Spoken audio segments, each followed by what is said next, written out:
How is it going, guys? Today is the day we're gonna tear up the GR86 and get the engine out.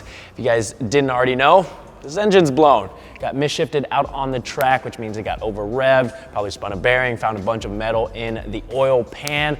Not quite sure what the extent of the damage is, but we are going to find out. Now, this isn't going to be a full-on guide on how to remove the engine from the car. There's just too many steps and it would just be super boring to watch. This is more just to give you guys an update on the progress that we're making on this car and follow along if you'd like.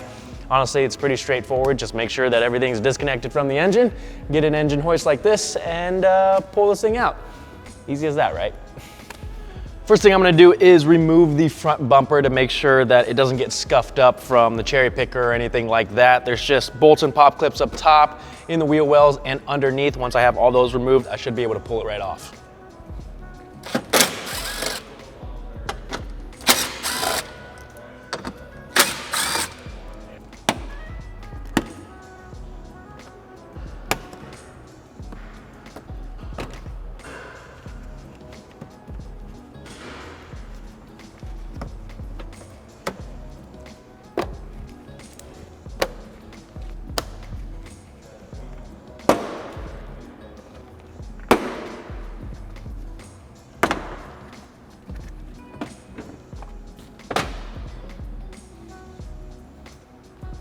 I've already drained the oil when I removed the oil pan, so we're gonna drain the coolant next. On the passenger side, you can drain the radiator right here. I've got a hose clamped on the end.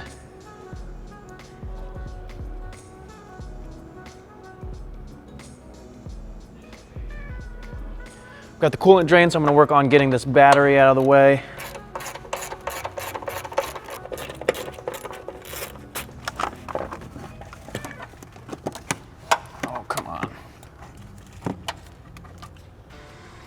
Intake is gonna come out next, just a couple clamps, 10mm bolts holding the airbox in place, and then you'll be able to pull this out.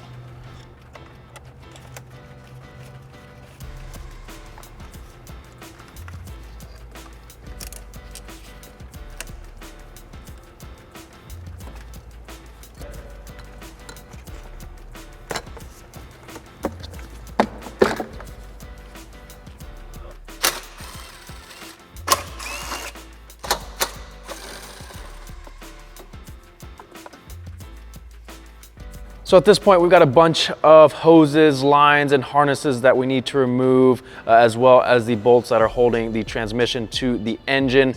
Let's see, we've got the radiator hoses here. We've got the harness for the alternator. We've got the AC lines. Need to remove these braces, and need to get rid of this hood.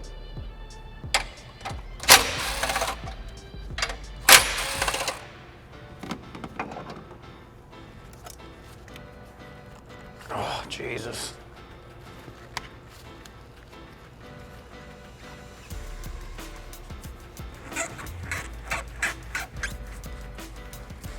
There we go. You don't have to do it like, oh shit. Uh-oh, what was that? Turns out there's coolant in the radiator hose, guys. Who would have thought? So be ready for that.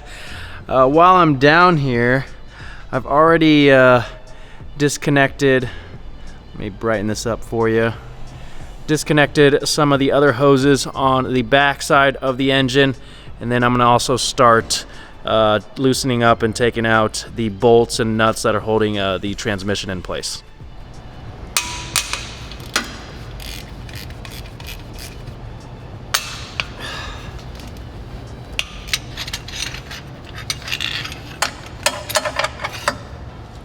We're gonna get the AC lines out of the way.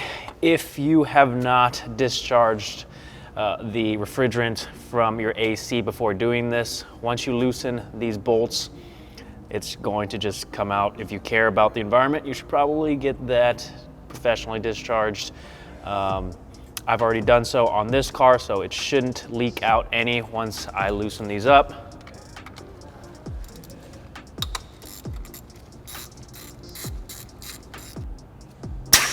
Oh, there was a little bit in there still. I'm gonna have Foster help me get this hood off so it's out of the way once we need to get the cherry picker in here and get the engine out.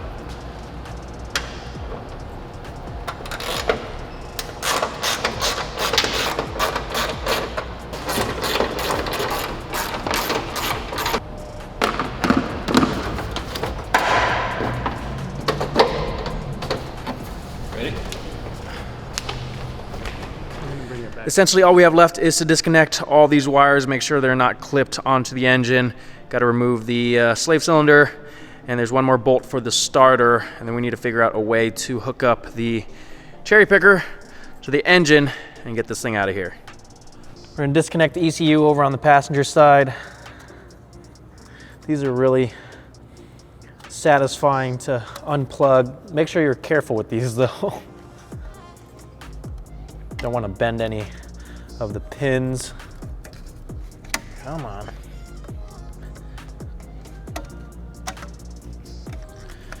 There we go. This harness is also connected to a bracket that we'll need to unclip it from. There we go. On the back side of the engine, make sure you disconnect the harness to the starter. I've also unclipped it from all the brackets and then just pulled it out. It's the harness that goes to the battery. We also have this harness left. So I'll disconnect this. For these two fuel lines, they've made it a little bit easier. You don't need a special tool to disconnect them like you used to with the previous gen. Make sure you've got some paper towels around here just in case some fuel leaks out. If you've ran the car recently, you're gonna wanna release the pressure in the system by just removing the fuel pump fuse and then trying to start the car for a little bit. This car obviously has not ran for a while, so there shouldn't be much pressure built up inside at all. So there's a slot right here that we'll slide a flathead screwdriver into and just turn it to unlock that blue clip, and that should allow us to pull this line off. A little bit of fuel. I'm gonna grab a couple more paper towels. Get the next one.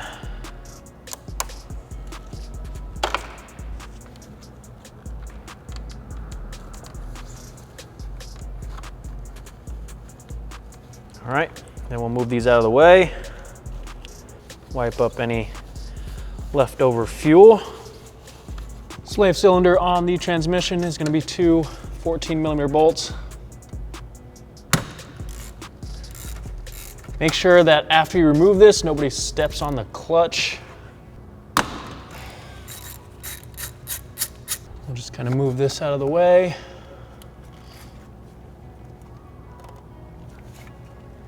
We have got everything disconnected. You can see right there that the engine and transmission are starting to separate already. And you can also see that I've removed the AC compressor and the alternator as well as the tensioner pulley. And that's because we're gonna use some of these mounting holes and bolts to mount the hoist. On the back side, we're gonna use this bracket right here. And then on the driver's side, we don't really have a good spot to mount anything to. So I think those three locations are gonna get the job done. Let's get everything mounted up and try and pull this thing out. The hoist is now connected to the engine. Like I said, I used the mounting points for the AC compressor and the tensioner pulley. And then for the rear, I grabbed a bolt and nut and connected it to that bracket and just left the other side free. But these 3 points should allow us to get this engine out of here. I also have a jack underneath to help to support the transmission, because once we raise this up and pull it out, that transmission is going to want to drop onto the subframe, so that jack is going to help to support it. But now that we have everything hooked up, we're going to start jacking the hoist up, and hopefully we can work this engine towards the front of the car and off the transmission.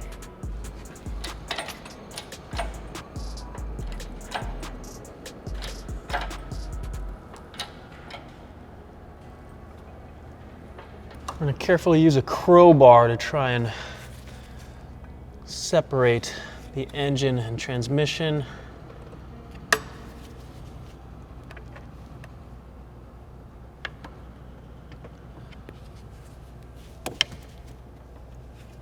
Oh, here we go.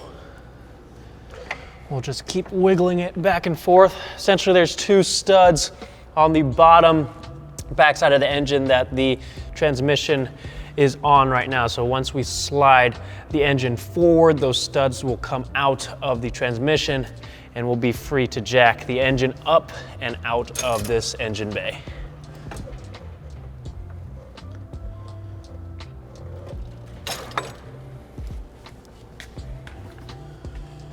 Okay, input shaft is out and we are just about off those studs.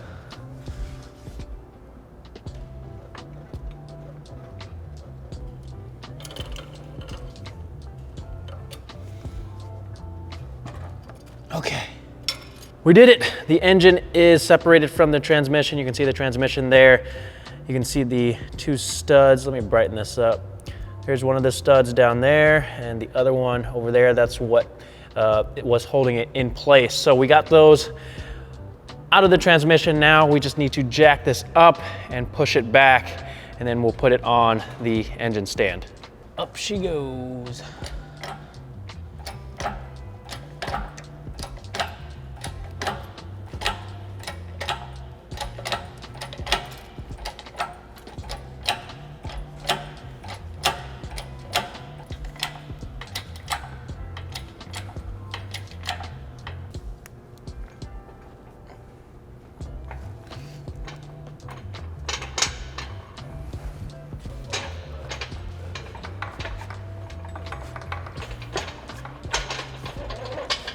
Before we can mount this to the stand, I need to take the pressure plate and clutch off, and might as well take the flywheel off as well. So I'm gonna zap these bolts off here.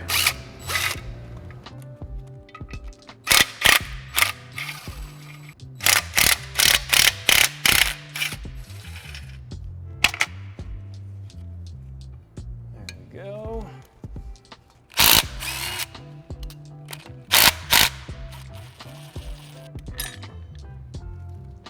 I've got part of the engine stand connected to the engine. Now we just need to insert this into the stand itself and lock it into place. Ideally, I'd be able to just push the stand onto the engine, but there's a little bit of interference on the legs here that they didn't seem to think about. So we're gonna have to pull this, pull this towards the stand itself. Not sure how well this is gonna work.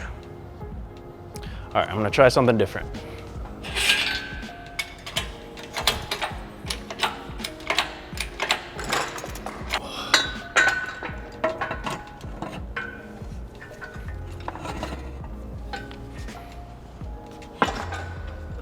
Okay. Oh, so close, so close. Okay, put it down. Go. Slow. Hey, look at that, baby.